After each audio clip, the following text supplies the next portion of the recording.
सबसे पहले यहाँ समझते हैं कि यहाँ प्रश्न आपसे किस तरह से पूछा जाएगा। चल कुंडली धारामापी की सुग्राहिता से आप क्या समझते हैं, इसके लिए व्यंजक लिखिए। इसकी सुग्राहिता किन किन कारकों पर निर्भर करती है और किस प्रकार से करती है। धारामापी की सुग्राहिता। धारामापी का शाब्दिक अर्थ होता है धारा का मापन करना, अर्थात कोई भी जो परिपथ है उसमें धारा का मापन जिस संयंत्र के द्वारा किया जाता है उसे हम कहेंगे धारामापी। सुग्राहिता का मीन्स होता है विक्षेपों की संख्या या उत्पन्न विक्षेप। विक्षेप को आप इस तरह से भी समझा सकते हैं, झटका देना, फेंकना, इधर उधर हिलना, ये विक्षेप का शाब्दिक अर्थ होता है।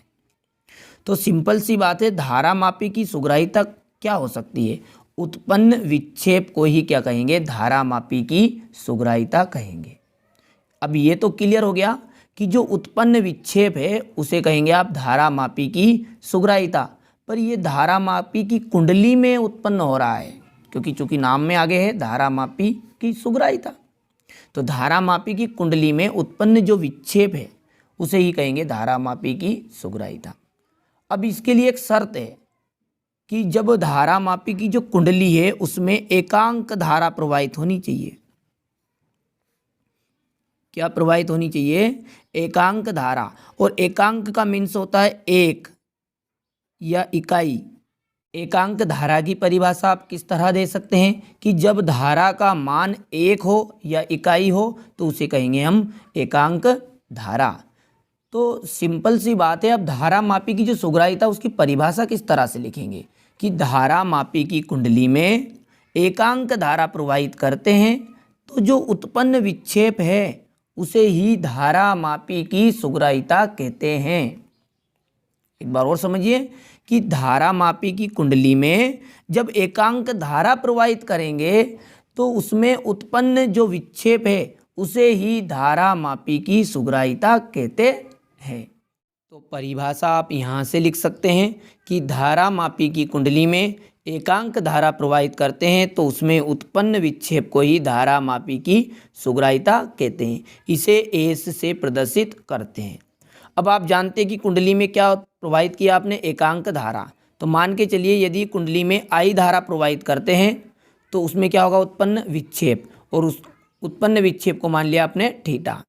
तो यदि कुंडली में आई धारा प्रवाहित करने पर उत्पन्न विक्षेप उसमें थीटा है तो धारामापी की सुग्राहिता को आप दर्शा सकते हैं एस इक्वल थीटा बटा आई। अब आई को बटे में क्यों लिखा है, इसका कारण यह है कि जब किसी भी शब्द के आगे एकांक लगा रहता है, क्या लगा हुआ रहता है, एकांक, तो उसे हमेशा भाग में ही लिखा जाएगा। तो इस कारण से देखिए उत्पन्न विक्षेप तो हो गया थीटा, और ये धारा कौन सी प्रवाहित हो रही है, एकांक धारा, क्योंकि एकांक धारा प्रवाहित कर रहे हैं तभी तो उसमें उत्पन्न विक्षेप उत्पन्न हो रहा है। ठीक है, तो ये बन गया आपका थीटा बटा आई। और इससे पहले वाले वीडियो में हमने पढ़ा था कि जो कुंडली में प्रवाहित धारा है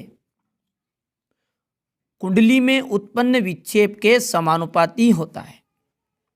फिर से समझिए कि कुंडली में प्रवाहित धारा कुंडली में उत्पन्न विक्षेप के समानुपाती होता है।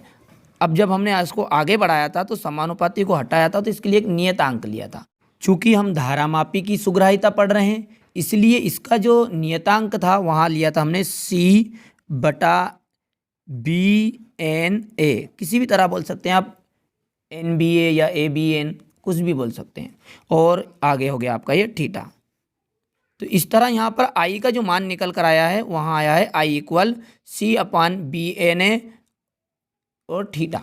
तो यहाँ मान आप यहाँ पर रख दीजिए, तो आई का मान रख देते हैं। तो जैसे ही हमने यहाँ आई का मान रखा तो ये बन गया आपका, देखिए थीटा बटा सी थीटा, क्योंकि ये इंटू में ही है, और इसके बटे में लिख दीजिए बी एन ए।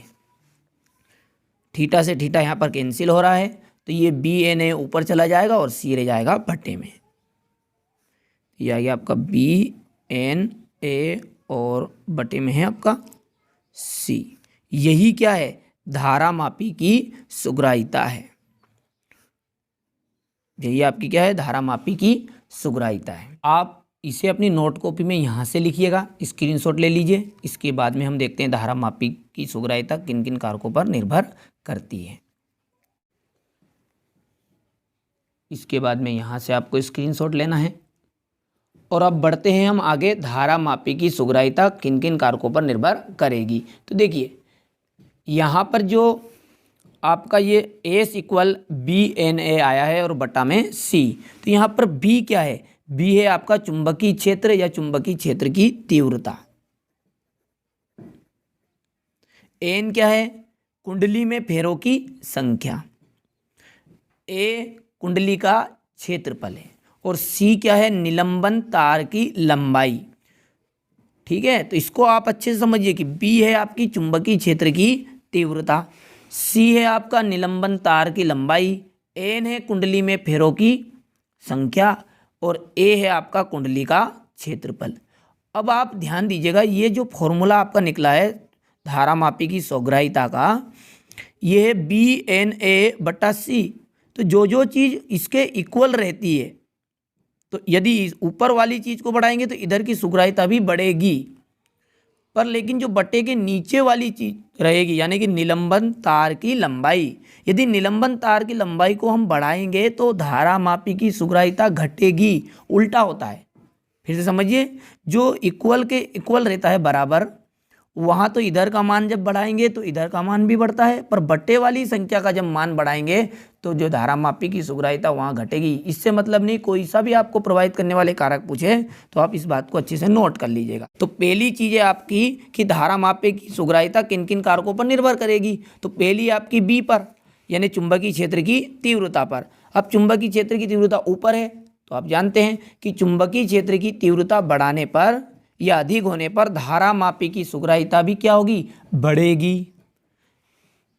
इसी तरह एन क्या है, कुंडली में फेरों की संख्या। तो कुंडली में फेरों की संख्या बढ़ाएंगे तो भी धारा मापी की सुग्राह्यता क्या होगी, बढ़ेगी। तीसरा है कुंडली का क्षेत्रफल। तो कुंडली का क्षेत्रफल भी बढ़ाने पर धारा मापी की सुग्राह्यता बढ़ेगी, पर लेकिन लास्ट का है बट्टे वाला सी यानी निलंबन तार की लंबाई। तो निलंबन तार की लंबाई बढ़ाने पर धारा मापी की सुग्राह्यता घटेगी। ठीक है, तो अब आप इसका स्क्रीनशॉट यहाँ से लीजिएगा। धारा मापी की सुग्राह्यता को प्रभावित करने वाले कारक या किन किन कारकों पर ये निर्भर करती है। अगला स्क्रीनशॉट यहाँ से लीजिएगा। आशा करता हूँ कि आपको यहाँ वीडियो अच्छे से समझ में आया होगा और यहाँ आपका बहुत ही महत्वपूर्ण प्रश्न है। आप इसे अपनी नोट कॉपी में अच्छे से कंप्लीट कर लीजिएगा और परीक्षा में अधिक से अधिक अंक प्राप्त कीजिएगा। मिलते हैं किसी अगले वीडियो में किसी और महत्वपूर्ण प्रश्न के साथ।